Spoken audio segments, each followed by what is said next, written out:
Hello, and welcome to Let's Talk with Chill. On this channel, I am going to share my experience of transitioning from HRIT to nursing. And recently, I was accepted into a nursing program at West Coast University, Dallas campus in Texas, our Texas campus. And I also was awarded the HPSB Veterans Affairs Scholarship, and I will do a video on that. That's one of the biggest complaints in the Dallas area about West Coast is the cost of tuition. Other than that, the training, the instructors, the curriculum, everything, it's like 100% great reviews. And so having the ability to go to the school 100% tuition paid, including books, stipend, and monthly stipend, has been a tremendous blessing. This is my second time around at West Coast. I tried to attend West Coast in 2014. I shouldn't say try. I did attend West Coast in 2014, and the cost was just overwhelming, and I could not continue to pay. I made sure I paid everything, all my balances off, and told them that I will be back when I have some sort of assistance. And so that's why you never burn your bridges, because I was able, 10 years later, able to come back and start the nursing program. I did transfer in all of the general education classes that you can transfer in. So I transferred about 44 credit hours into the program. So the general education classes that I had to take is mandatory. And that is a freshman seminar, almost like a freshman orientation class, which is called Foundation of Higher Learning. And the second one is medical ethics, which is a senior level class that they usually have individuals that take the general education classes at West Coast. They would have that class buried into your senior level courses. But because I brought in all my courses, I am taking this course prior to starting Nurse Core. My Nurse Core, which is the true nursing classes, where it's just all nursing classes, starts January 2025. So at West Coast, it is considered accelerated because you go a term as a semester, and within those terms, there are two 10-week periods.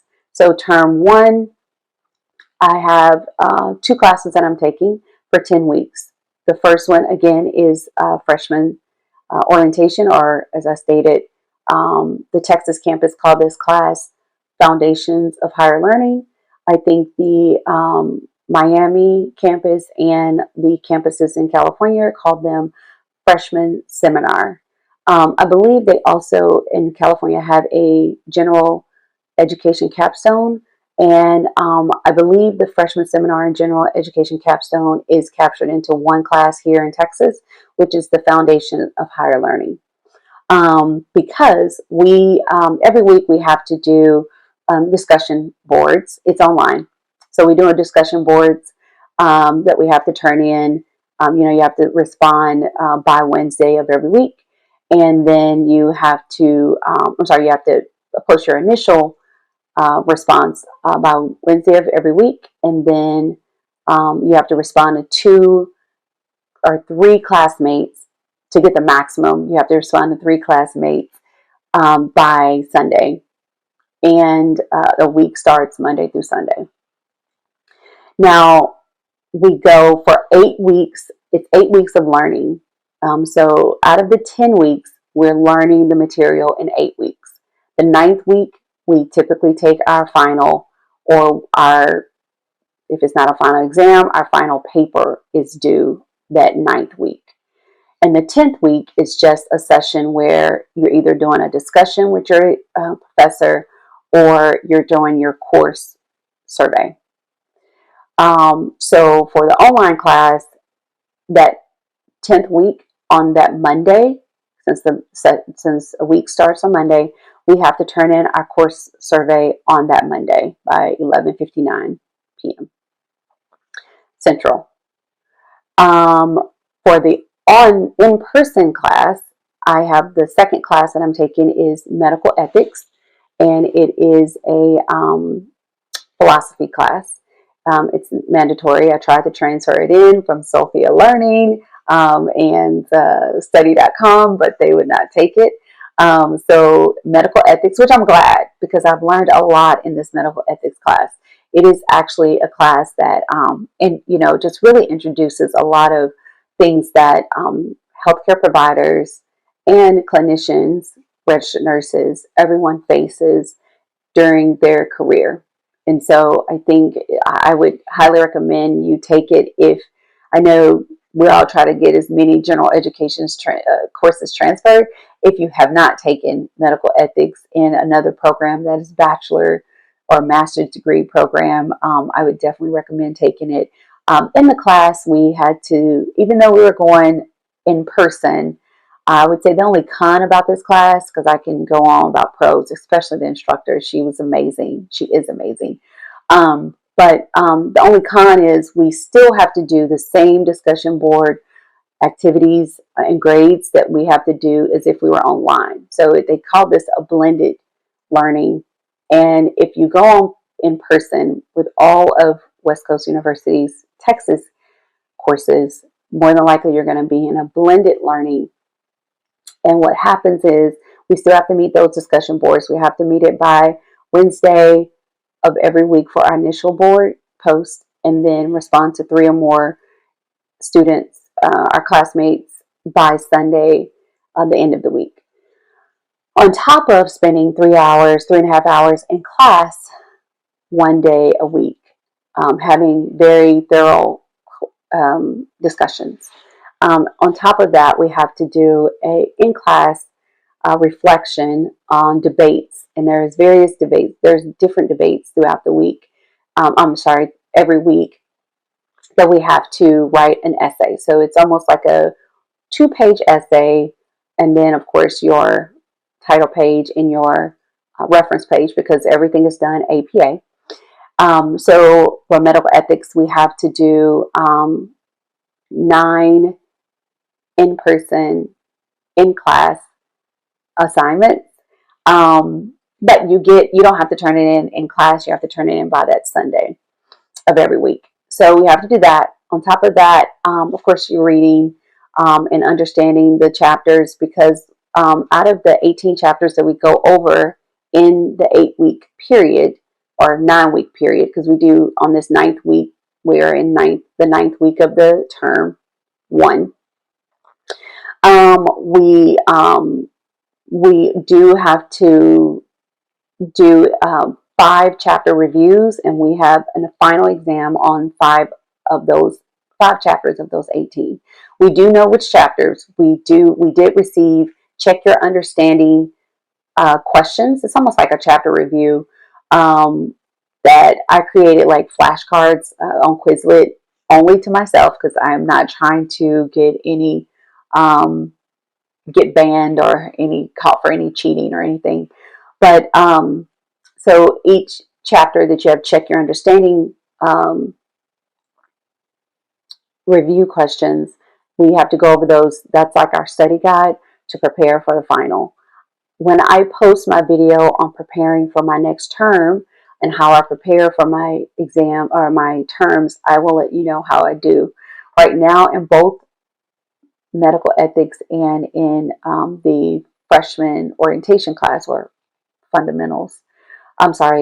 foundation of higher learning, I have a 98% average in both of those classes.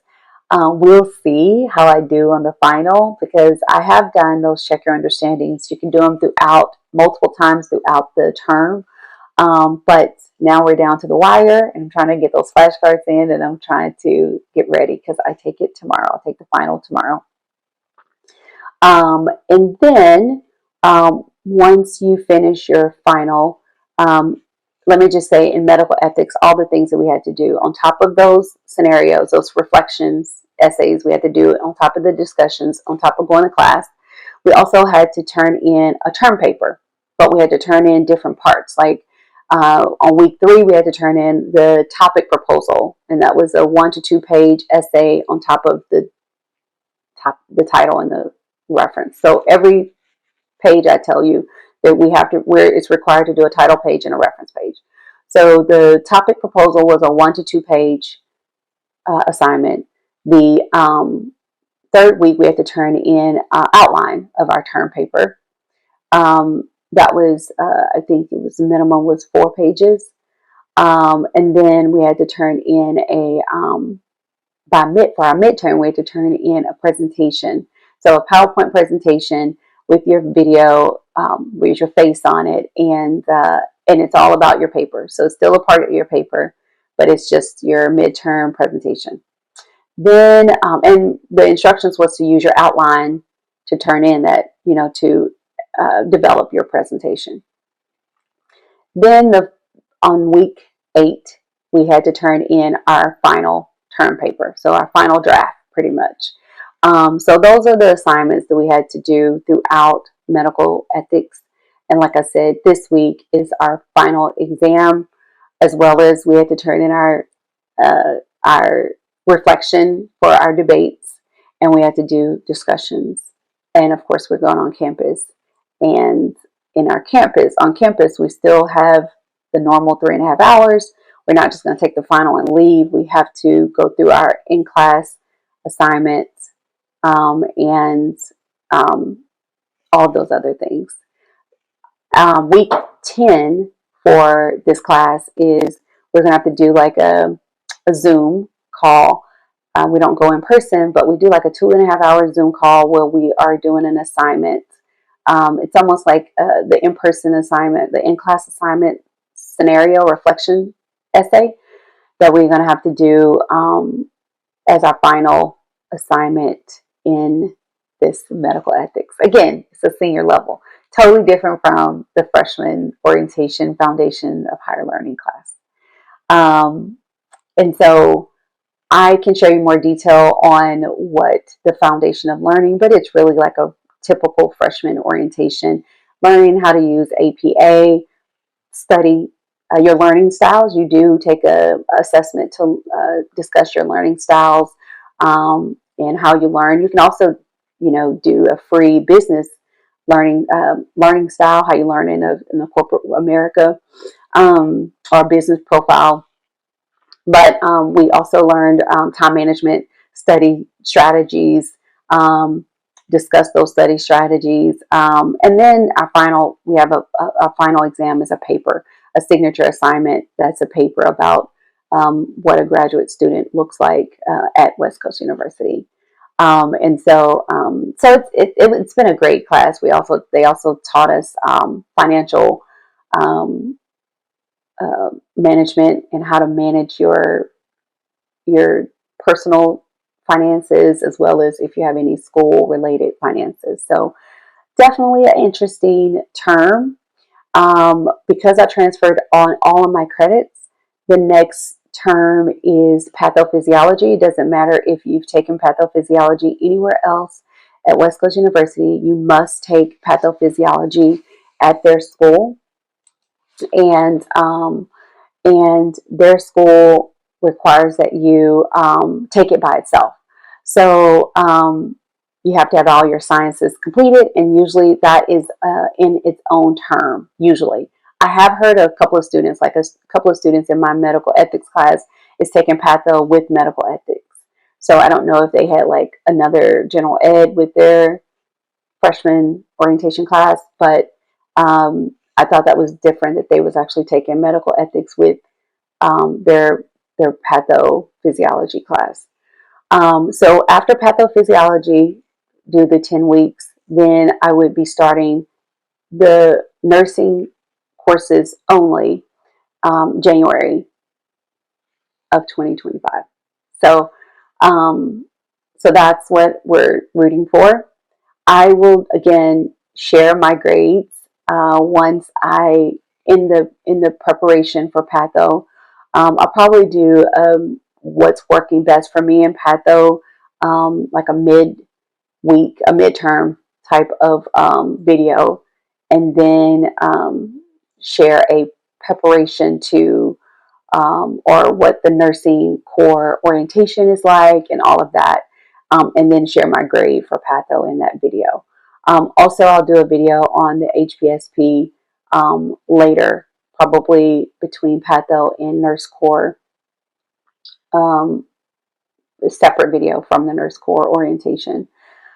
So that's it. I know this video has been pretty long. I just wanted to make sure I gave an overview of my thoughts. Again, West Coast still hasn't failed me even from 10 years ago. It is still the same. The education is premier.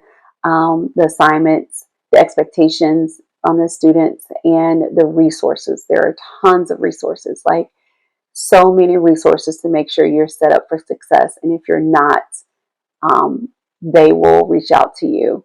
Your advisor is constantly in your inbox. Everyone is making sure that you are set up for success. So would I recommend it? Absolutely. And so I would recommend, though, let's get you on the HPSP to ensure that you will have to be relocatable about the HPSP. You do have Nurse Corp, and I actually applied for that, and I actually was going through the process, but I withdrew when I received the HPSP. So I'll do a video on that one as well, if you like. On the HPSP, I will ask your questions and see if you want to know more about Nurse Corp and how that scholarship works.